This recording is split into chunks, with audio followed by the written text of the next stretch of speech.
In today's video, I'm going to build a gaming PC with absolutely no experience. What could go wrong? But because I'm more confused than Joe Biden in the presidential debate, I'm going to do some research about the different components and how to actually build the PC. When I first started, I felt like I was reading a new language. But after a few hours and a bunch of tutorials and picking a bunch of different parts in PC Part Picker, I was finally able to choose what specs I wanted. And I also made sure there were no compatibility issues. I made sure to get the best parts for my $1,000 budget, and boy is this PC a beast.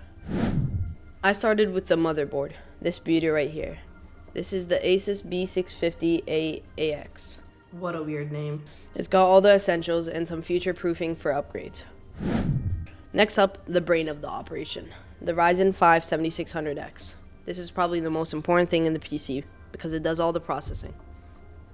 Installing the CPU was nerve-wracking to say the least. You line up the tiny golden triangle in the corner of the CPU to the triangle that's in the motherboard and gently drop it in and let gravity do its thing. And you just gotta hope you don't mess it up. Then you pull down the lever and there, the CPU is installed. Next, for the RAM, I went with the Silicon Power White RGB. It's 32 gigs of DDR5, which should be more than enough for me.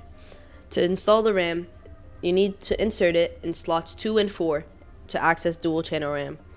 I have no idea what that means, but I do whatever the manual says. Installing it was oddly satisfying. Just unlock the clips, push down on the RAM until it locks back. And then for the storage, I have a 1TB SSD, which should be fast enough to load anything I need, and should be more than enough storage for now. Installing the SSD took me a while because the screw was so small that it was actually hard to screw down to the motherboard. For the CPU cooler, I chose the ID Cooling SE214 XT RGB. Yo, what are these names? It'll keep my CPU at a good temperature. After applying the thermal paste and screwing everything down, I clip in the fan. Now it's time to put everything in the case. I picked the Montech X3 mesh white case. This case looks beautiful, it is amazing, and it comes with 6 pre-built fans, which should make building this PC a bit easier for me. And after screwing in the standoffs in the case, I screwed in the motherboard and connected all the wires coming from the case into the motherboard, and I also connected the CPU cooler wires into the motherboard. Now for the power supply. I got a Segotep gold rated power supply with 750 watts of pure power, neatly tucked into the bottom of the case. Cable management, I just use zip ties and some Velcro, but for my sake and yours, I won't show it to you guys. And the moment we've all been waiting for, the GPU. For my GPU, I picked the ASRock 7700 XT in white. It's a beast for any games I want to play, and it looks amazing with the customizable RGB. So, after a full day of work, I'm gonna power on the PC for the first time and see what happens.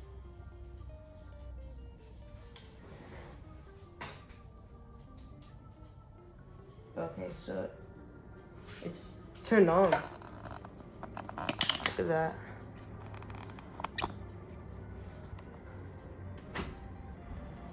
Look at this beauty.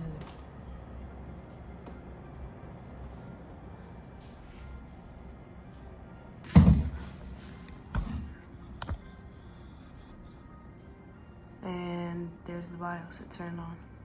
So it looks like everything's working properly. And I'll fix everything that needs to be fixed in the BIOS, and I'll update you guys. And now to test this PC, we have the best game in the world, Fortnite. So in creative, I was getting around 300 to 400 FPS, which is pretty good for a build like this, and honestly, it's amazing. It's playing good, and now it's time to see in Battle Royale what we're getting. Now when we got in the battle bus, we were getting around 600 to 700 FPS looking at the sky, and we capped at around 810 FPS, which is absolutely crazy for a $1,000 build. When we jumped out of the battle bus, we went down to around 180 to 200 FPS, but that soon went right back up to 300 FPS. Now when we were farming around the map, we were getting around 320 to 380 FPS consistently, which was good. In this build fight right here, it was very chaotic. I was getting around 280 to 340 FPS, which is amazing, and there was no stutters at all, which was great for playing the game. Honestly, I'm extremely happy with how this PC turned out. It turned out just like I wanted it to, and the best part about making this PC was the fact that every time I look at it, I remember each piece that I put in, and I was able to customize it the way I wanted to. I really love the aesthetic of this build. It's an all-white build with a lot of RGB, and I even added a Funko Pop as a little extra touch. If you guys are thinking about building a PC and you guys are nervous, I'd say go for it. It's nerve-wracking, but it's also very rewarding, and it's an amazing investment. Overall, I really love the way this PC turned out. That's all I got for today. If you guys enjoyed the video, please consider subscribing, drop a like, and comment what you think about this build. I'll see you guys in the next one. Peace.